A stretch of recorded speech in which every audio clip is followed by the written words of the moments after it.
एक महादेव की पुत्री भी थी जिसका नाम था अशोक सुंदरी। 3 संतान है भगवान शिव और पार्वती। एक है अशोक सुंदरी, एक है भगवान गणेश और एक है भगवान कार्तिकेय। शिव और पार्वती ये 5 लोगों का एक परिवार था। 5 लोगों के परिवार में एक नंदीश्वर उनका सेवक था। नंदीश्वर भी और कोई नहीं है, स्वयं भगवान शिव के ही अवतार है। और भगवान शिव के साथ में भगवान शिव के माथे पर गंगा की धारा भी थी। नंदीश्वर भगवान का सेवक और सुंदर भगवान का परिवार। ये तो स्थूल रूप से परिवार है, परंतु शास्त्र की दृष्टि से देखा जाए, अध्यात्म दृष्टि से देखा जाए तो सज्जनों ध्यान दीजिएगा, भगवान शिव आत्मा है और मां भगवती आत्मा और भक्ति, ये दोनों ठीक तब रहेंगे, ये दोनों पूर्ण तब होंगे जब उनका परिवार उनके साथ में होगा। तो आत्मा और भक्ति को स्थिर पाने के लिए, दोनों का ऐक्य के लिए हमें 2 और तत्व हमारे जीवन में चाहिए। एक है गणपति तत्व और एक है कार्तिकेय तत्व। सज्जनों ध्यान दीजिएगा, भगवान गणपति ये विवेक तत्व है। गणपति अर्थात विवेक। भक्ति हम सबके पास होगी, आत्मा तक का रास्ता हम सबके पास होगा, पर जब तक हमारे में विवेक नहीं होगा, हमारा ये मार्ग ठीक नहीं चलेगा, हमारी गाड़ी कहीं और भी जा सकती है। इसलिए शिव पूजा में सबसे पहले गणपति की पूजा होती है, अर्थात सबसे पहले विवेक चाहिए। भक्ति मार्ग का सबसे उत्तम लक्षण है विवेक। विवेक अर्थात अच्छा क्या है, बुरा क्या है, उसको जानने की एक दृष्टि। पूजा में करें, पूजा में जाएंगे, पूजा करेंगे, अनुष्ठान करेंगे, परंतु बिल्कुल विवेक दृष्टि होनी चाहिए, इसमें सत्य क्या है और खराब क्या है। केवल उसने किया इसलिए मैं करूं, उसने ये किया तो मैं करूं, उस चक्कर में नहीं आना चाहिए। व्यक्ति को विवेक दृष्टि से देखना है, समझना है, फिर जीवन में लेना है। केवल भेड़ बकरी की तरह एक ने किया और मैं करूं, उसने पानी चढ़ाया तो मैं भी पानी चढ़ाऊं, उसने बिल्व पत्र चढ़ाया तो मैं भी चढ़ाऊं, वो विवेक नहीं है। अहमदाबाद से डाकोर की एक यात्रा जाती है, बोलो जय श्री कृष्ण, पैदल यात्रा। तो पैदल यात्रा जाते जाते, ये सत्य हकीकत है साहब, अब 3-4 दिन लगता है पैदल यात्रा जब जाती है तो और उसमें भी 75 प्लस ज्यादा होते हैं, बोलो जय श्री कृष्ण। बूढ़े लोग ज्यादा जाते हैं, घर में भी शांति, इनको भी शांति। तो उनको बच्चे भेजते थे, हाँ हाँ आप जाओ डाकोर की यात्रा में, बेचारे जाते थे। अब ग्रुप रखते थे, 10 लोगों का ग्रुप, कहीं इधर उधर ना हो जाए इसलिए 10 ग्रुप के बीच में एक ध्वजा देते थे। अपनी अपनी ध्वजा का रंग याद रखना है, अपने अपने ग्रुप का एक बेल्ट होता था। तो यात्रा अहमदाबाद से निकली, पहले पड़ाव पर रात्रि पर रुकी, तो 10-15 पड़ाव थे। अब एक धर्मशाला में सब लोग रुके थे रात्रि को, तो खाने के बाद में थोड़ा वॉक करने के लिए इधर उधर जाना, धर्मशाला के पीछे गए, वहां एक पानी का कुआं। अब कुएं के गए तो जरा इधर उधर घूमे, तो वो जो ध्वजा थी ना वो वहां भूल गए, वहां रखी थी कुएं के ऊपर, वहीं भूल गई। ये संघ निकल गया, दूसरा संघ आया, बिल्कुल वैसा। दर्शन वर्शन किया, भोजन किया, शाम को घूमने के लिए निकले, कुएं के पास ध्वजा देख ली और कोई बुद्धिशाली ने कहा हाँ ध्वजा है, ये कोई चमत्कारी कुआं होगा, आइए प्रणाम करके आते हैं। अब 2-4 लोग वहां प्रणाम करने गए, अब 2-4 लोगों ने प्रणाम किए। अब प्रणाम करने में भी ना लोग ज्यादा होशियार होते हैं, तो किसी की इच्छा हुई कि भी प्रणाम इतने दूर आए हैं, थोड़ी पूजा भी कर देते हैं।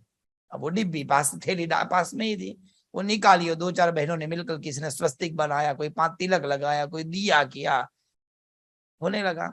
और उसमें ज्यादा ज्ञान युक्त भक्त था, उसने कहा इतनी पूजा की परिक्रमा जरूरी है। अब सब कुएं की लोग परिक्रमा लगाने लगे। अब ये तो परंपरा हो गई, जो आता है वो पूजा करता है, कुएं की परिक्रमा करता है, सब कुछ होने लगा।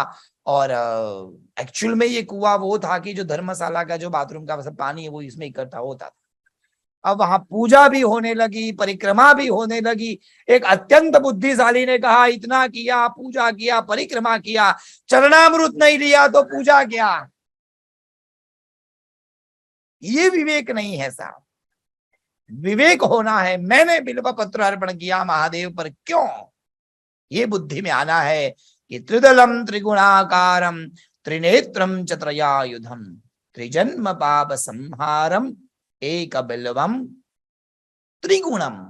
तीन प्रकार के गुण है महादेव मेरे में। हे महादेव, आपकी कृपा से ये शरीर तीन गुणों से भरा हुआ है। कभी कभी ये मेरा शरीर मंदिर में जाता है तो सत्व गुण से संत बन जाता है। बड़े बड़े चोर भी मंदिर में आकर अच्छी अच्छी बातें करते, पंडित जी हमारे घर तो भगवत गीता है, बोलो जय श्री कृष्ण, अच्छी अच्छी बातें करते हमारे आगे आगे। पर वही जब घर जाता है तो सब ज्ञान अच्युतम केशवम, यहाँ आके इतना शांत हो जाता है, क्या लेके आए क्या लेके जाना, खाली हाथ आए खाली हाथ जाना। यही कहने वाला घर जाकर पत्नी के द्वारा बनाई हुई सब्जी में नमक कम होगा तो ये राम से रावण बनने में टाइम नहीं लगा था, तुरंत रावण। हे महादेव, मेरे में सत्व गुण भी है और कभी कभी मैं तामसी बन जाता हूं, मेरे में तमोगुण भी है और कभी कभी मेरे में रजोगुण भी आता है। तो ये तीन गुण वाला मेरा शरीर है। त्रिदलम त्रिगुणाकारम, ये तीन प्रकार के आकार को धारण करता है। बचपन में बाल्य अवस्था, युवा अवस्था और वृद्धावस्था। त्रिदलम त्रिगुणाकारम त्रिनेत्रम, भगवान मेरी तीन दृष्टि है। कभी कभी मुझे अच्छा भी दिखता है, कभी कभी मुझे बुरा भी दिखता है और कभी कभी मैं मिश्र रूप भी देखता हूँ। ये दुनिया में तीन प्रकार की दृष्टि वाले लोग होते हैं, बोलो जैसे कृष्ण। एक ऐसा आदमी होगा जिसको बिल्कुल बुरा ही दिखाई देगा, घर पे आएगा पूरा पेट भर के खाना खाएगा, 10 रोटी खा जाएगा, सब्जी पेट भर के खाएगा, घर जाके कहेगा सब कुछ ठीक है पर कचुम्बर में नमक कम था। अरे यार तू इतना खा गया और तुम्हें वही दिखा, कितना अच्छा होगा उसमें काला दाग उसको सबसे पहले दिखाई देगा। वो एक ऐसा आदमी होता है। दूसरी दृष्टि होती है, अच्छा भी देखेगा और बुरा भी देखेगा पर बुरे के ऊपर ज्यादा फोकस करेगा। हाँ पंडित जी तो बहुत अच्छे हैं, सब ठीक है, पूजा भी अच्छी करते हैं, सब ठीक है, उनका कुर्ते में इस्त्री नहीं होती है। ले अरे यार, स्त्री को और कुर्ते पूजा को क्या लेना देना, पर अच्छा देखेंगे, फोकस बुरे पे करेंगे। और तीसरे नंबर का जो व्यक्ति होता है वो अच्छा भी देखता है, बुरा भी देखता है, बुरे को अवॉइड करके वो जानकर अच्छे पर दृष्टि को रखता है। और यदि कोई आदमी कहे दुनिया में कि मुझे तो सब कुछ अच्छा ही लगता है, उस पे विश्वास करना मत, बोलो जय श्री कृष्ण। ऐसा दुनिया में है ही नहीं कोई, सब कुछ ब्रह्ममय देखने वाला कोई नहीं है। यदि है तो वो यहाँ नहीं रहेगा, वो सीधा हिमालय जाएगा, साधु बन जाएगा, अपने बीच में तो नहीं रहेगा। शुद्ध दृष्टि, शांत, बहुत मुश्किल से ऐसे संत मिलते हैं, हजारों में करोड़ों में एक होते हैं ऐसे संत जिनकी दृष्टि समान होती है। और ऐसा संत मिल जाए तो समझना भाग्यशाली है। ऐसे संतों के चरणों में रहना चाहिए सज्जनों, कठिन है ये। तो तीन प्रकार की हमारी दृष्टि, त्रिदलम त्रिगुणाकारम त्रिनेत्रम चत्रयायुधम त्रिजन्म पाप संहारम, भगवान ये सब हमारे पास है। पर फिर भी हमें इन सब से मुक्त होना है। 3 जन्मों के पाप को मुक्त करने के लिए हम भगवान इस शरीर रूपी प्रतीक को मानकर प्रेम से ये बिल्व पत्र हम आप पर चढ़ा रहे हैं। ये बिल्व पत्र नहीं है भगवान, ये मेरी आत्मा है। इसलिए देखिए बताया गया है बिल्व पत्र कैसा होना चाहिए, तो शुद्ध होना चाहिए, अच्छिद्रई ही कोमलई ही शुभे ही, कभी आत्मा में दाग नहीं होना चाहिए, शुद्ध होना चाहिए। इसलिए छेद वाला बिल्व पत्र भगवान पर नहीं चढ़ाया जाता। तो ये शरीर का प्रतीक है, इसलिए शरीर के प्रतीक रूप बिल्व पत्र भगवान पर चढ़ाए जाते हैं। परंतु सज्जनों, मैंने कहा ना, ये 3 गुण तो होते ही है और ये 3 गुण से 2 गुण और भी है ज्यादा, वो बहुत कम लोगों में होते हैं। और वो है आत्मदृष्टि और एक है समन्वय दृष्टि। आत्मदृष्टि समन्वय दृष्टि वाले 5 पत्ते के भी बेलपत्र आते हैं, बोलो जैसे कृष्ण। यदि ऐसा बिल्व पत्र मिल गया तो भगवान बहुत खुश होते हैं। यदि प्रभु कृपा से कोई पेड़ से 5 पत्ते वाला बेलपत्र निकल जाए तो भगवान को अत्यंत प्रिय है। क्यों? 3 प्रकार की दृष्टि तो सब में होती है, समन्वय दृष्टि भी यदि किसी में होगी और आत्मदृष्टि भी होगी तो भगवान उसे ज्यादा प्रिय मानते हैं, उसको भगवान, उस बिल्व पत्र को भगवान ज्यादा अच्छा मानते हैं। तो ऐसी विवेक दृष्टि चाहिए शिव पूजा में। इसलिए भगवान गणपति ये विवेक के देवता है। विवेक होगा तब भगवान में समर्पण आएगा और समर्पण होगा तब भगवान शिव हम पर खुश होंगे। शिव की भक्ति, शिव की सेवा व्यक्ति को विवेक देती है, और विवेक को समझाने के लिए ही भगवान शिव के मंदिर में भगवान गणपति की प्रतिमा सबसे पहले आती है। विवेक चाहिए भगवान शिव की पूजा में। विवेक कहा जाता है नीरक्षीर दृष्टि को। एक हंस होता है, उसको एक कटोरा भरकर दूध और पानी मिलाकर दे दीजिए, वो दूध दूध पी जाएगा और पानी पानी छोड़ देगा।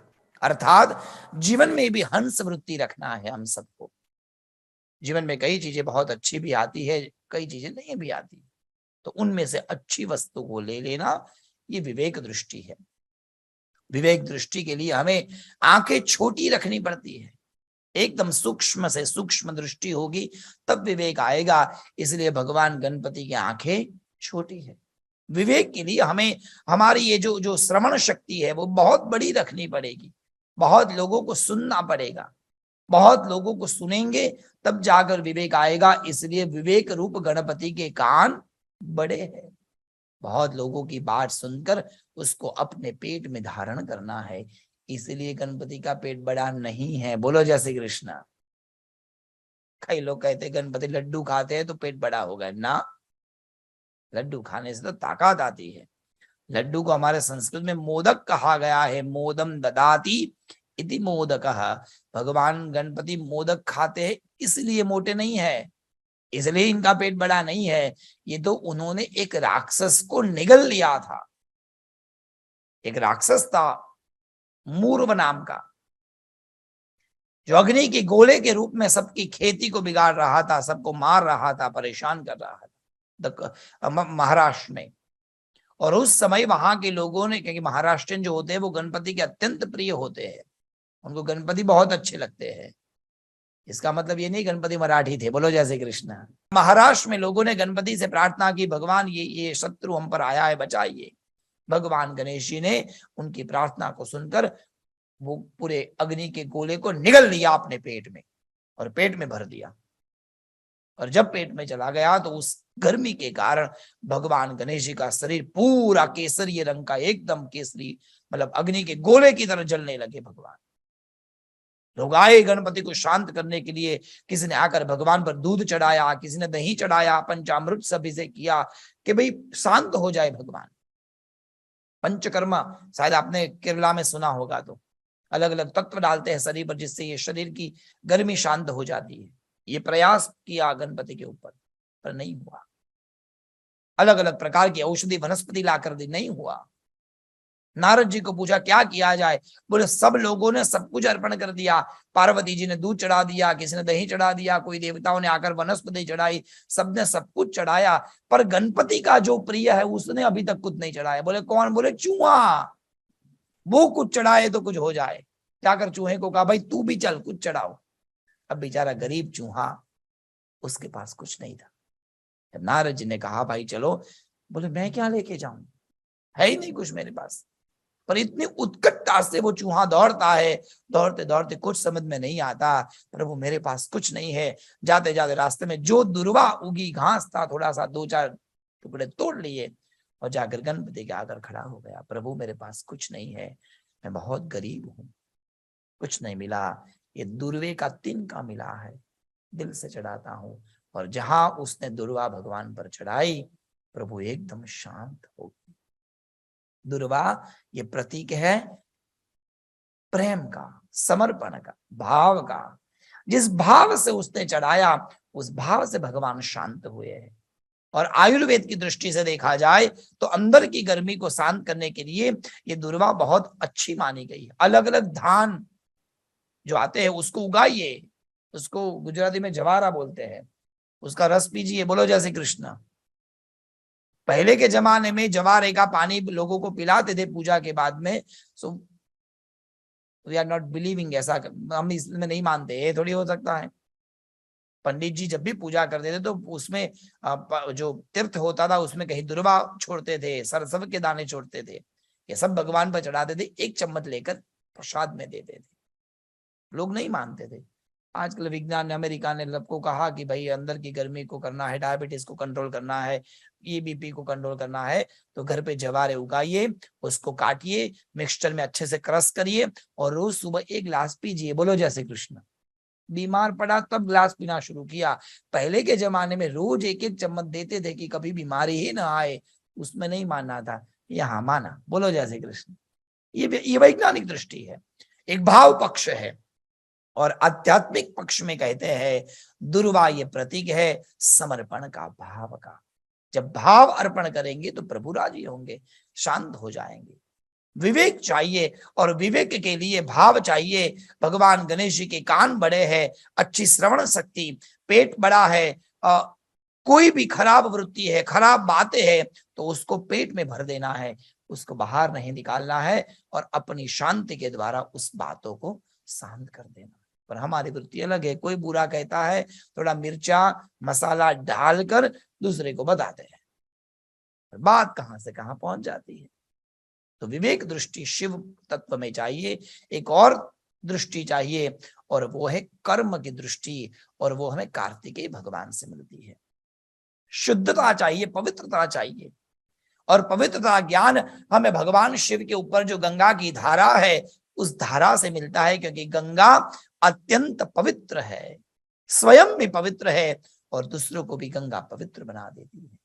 गंगा जी में बहुत शक्ति है सज्जन, इतनी शक्ति है, चाहे कितना भी पाप करो आप गंगा के जल को पीजिए, वो आपके पाप को जलकर भस्म कर देगी। गंगा जी का तो बहुत बड़ा उपाख्यान शिव पुराण में आया है, गंगा जी का कितना सारा महत्व बताया है।